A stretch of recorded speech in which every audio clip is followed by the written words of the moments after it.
The Legend of Zelda, the Minish Cap. This is a fondly remembered Zelda title on the Game Boy Advance, featuring a new mechanic where Link shrinks down to miniature size to explore the world in new ways. This is one of the more conventional games in the Zelda series, not doing much in the way of innovation, and instead providing the tried and true 2D formula the franchise was, at the time, starting to move away from. I can't tell you how many times I've played this one, and I'm ready to share my thoughts after revisiting it for the first time in well over a decade. In this video, I'm going to lay out what I found to be the best and the worst aspects of this game. Be warned that full spoilers for The Legend of Zelda, the Minish Cap are on the table.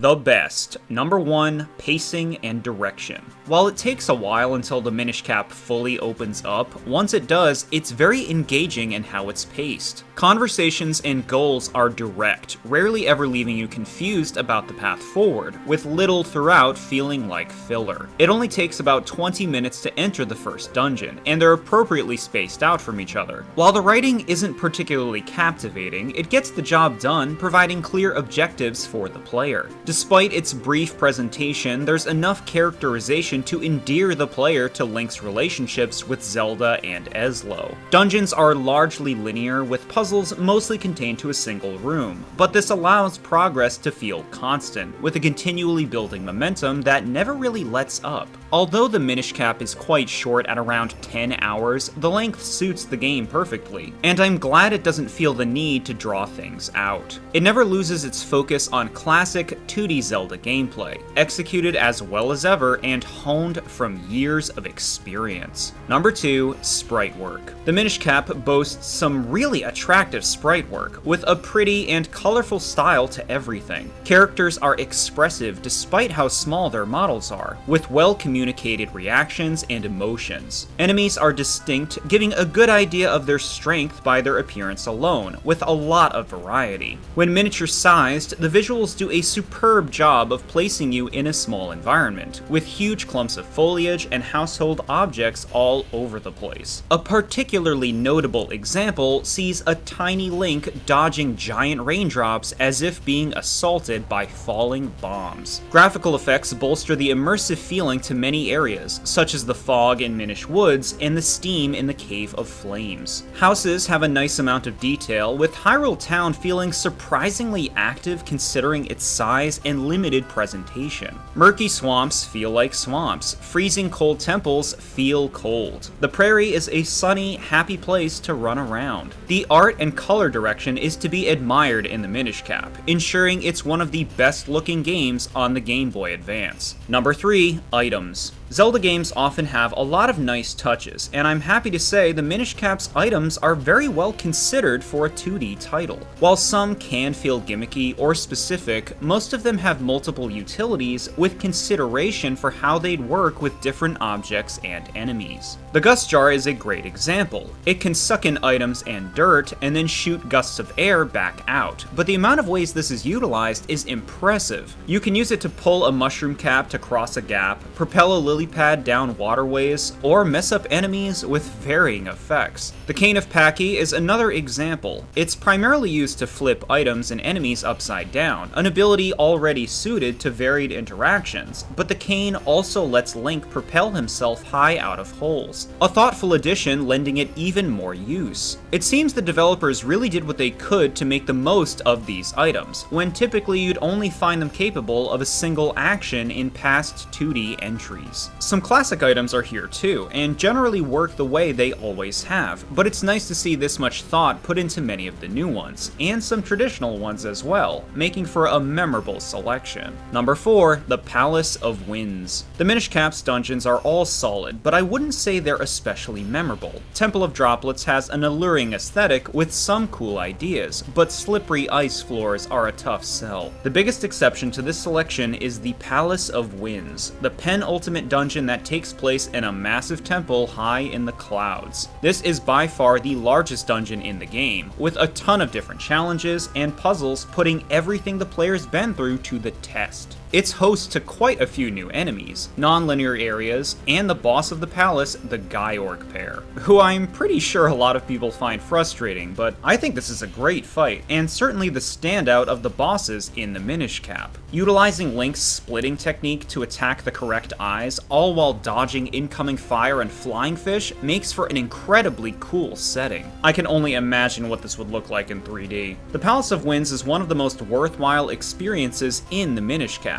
and is made even greater by, number 5, the music. The Game Boy Advance wasn't exactly appreciated for its sound quality. A lot of games had tinny, almost blaring audio, and because of that, it's very easy to recognize Game Boy Advance music when you hear it. That's not to say it's bad though. In fact, the Minish cap has a fantastic selection of tracks, enough so to be one of its best qualities. This is the usual affair for Zelda, really. Catchy tunes perfectly paired to their environments. The volcano feels active, the woods enchanting, the swamp suffocating, and so much of this is because of the music. There are even some lovely renditions of classic Zelda tunes sprinkled throughout, and I particularly want to highlight the Zelda's Lullaby remix that plays during the opening of the game. Hits me right in the nostalgia in the best of ways. The only track I'm really iffy on is this game's Hyrule Fields theme. It lacks punch, and it's one of the weakest versions of this theme I've heard. So we clearly have a very solid video game here, but as is the case with even the best of them, there's always some things that could do with a little more thought.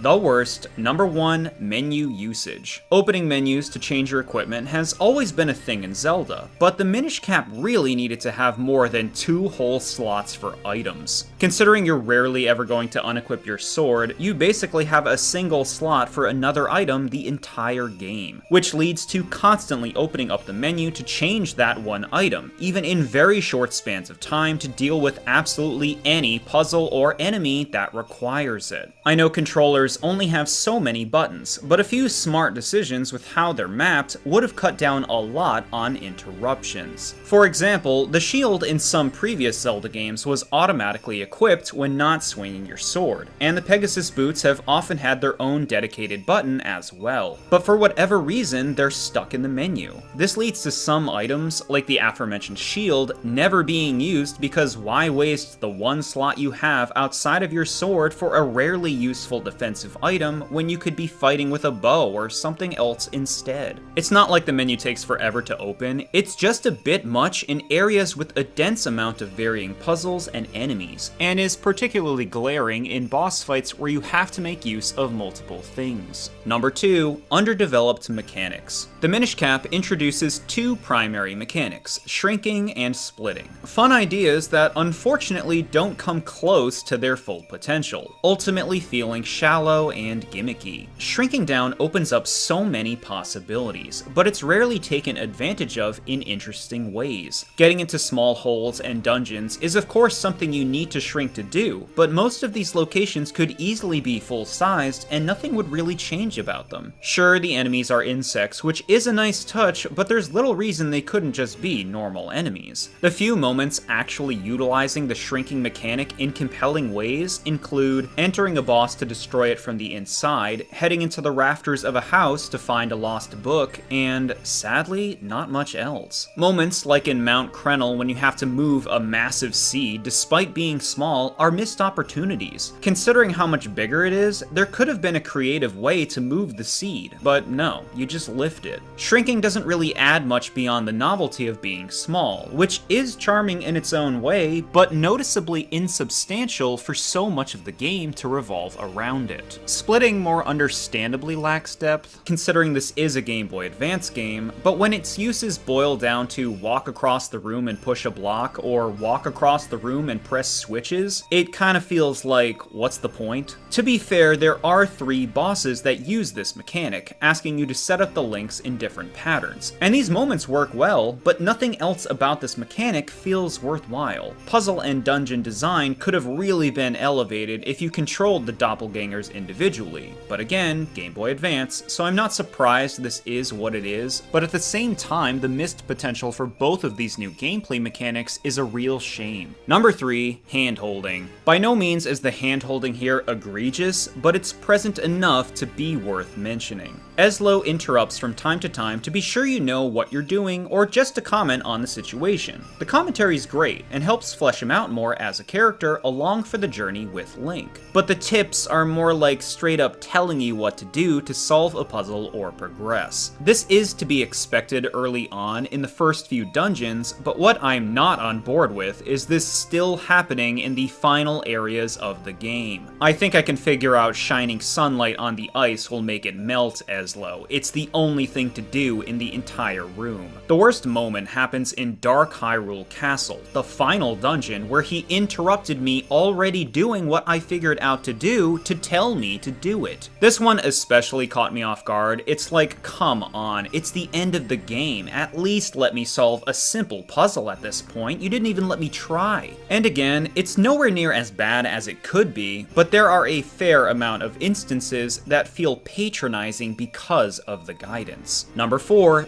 difficulty. I don't expect Zelda games to be relentlessly challenging, but the 2D titles tend to be some of the harder entries in the series. That said, the Minish Cap is absolutely the easiest of the lot, and it's not a bad thing to be easy. It's more so just how easy the Minish Cap is, with even the end game being a breeze, and not only in enemy, but puzzle difficulty as well. In fact, the Minish Cap hosts some of the easiest puzzles in the series, being largely unmemorable, with most dungeon linearity leaving little room for depth. Older Zelda titles didn't exactly have puzzle-rich dungeons either, but at the very least, the enemies were threatening. They're just pushovers here and are very easy to play around. Many of the bosses are quite tame as well, with highly choreographed attacks and patterns. Part of the easy difficulty comes from just how much health Link can have. It's very easy to find heart pieces, and quickly build a huge health bar. On top of that, there are healing potions and fairies. When taking damage is easy to avoid in the first place. Beyond heart pieces, there are also ammunition upgrades and new attacks for your sword. While it's fun to get these kinds of things, it feels like overkill, reducing their value as collectibles. The game just doesn't feel built with them in mind. It doesn't help that new sword moves are rarely encouraged in the enemy design, and are often less useful than regular swipes. I'm not saying the Minish Cap needs to be incredibly challenging, but it'd be nice if upgrades felt more meaningful. When would I realistically ever need 99 bombs? This is also another Zelda game where you'll be overflowing with rupees and have little to spend them on. Number 5, the Mirror Shield. Do you know how to get the Mirror Shield in this game? Well, you can only get it after you've beaten the game. Huh? What's the point of that? Why would I care to get an upgraded shield after I've already completed the game? It's not like the Minish Cap has optional challenge gauntlets or super bosses or anything, so why do this? The shield hardly even does anything, just reflects beams and shots back at foes, of which there aren't many. But again, you just have nothing to use it on by this point, so who cares? This might seem like a petty complaint, but I never understand this kind of decision making. If it was given during the main story, at least it would have gotten some use, but as is, it's just a victory badge. And you have to wait for it. The Goron doesn't just give it to you. I guess Game Boy Advance games were hurting for playtime? It's also worth mentioning, blocks that can only be pushed so far in specific directions is majorly outdated game design, even when this came out. And there you have it. To be honest, a lot of these negatives are easy to overlook. Mechanics can always be thought out more and streamlined, but the Minish Cap is a very well-rounded experience overall. It's not a very deep game, but a fun ride all the way through, with a charming art style and classic 2D Zelda gameplay. In fact, it's a solid introduction to the traditional Zelda formula. Even if you're a fan of the series already, it's worth checking out if you haven't, and one of the best games I've played on the Game Boy Advance. Thank you all so much for watching. If you liked my video, subscribe and check out my Patreon. I'll see you next time.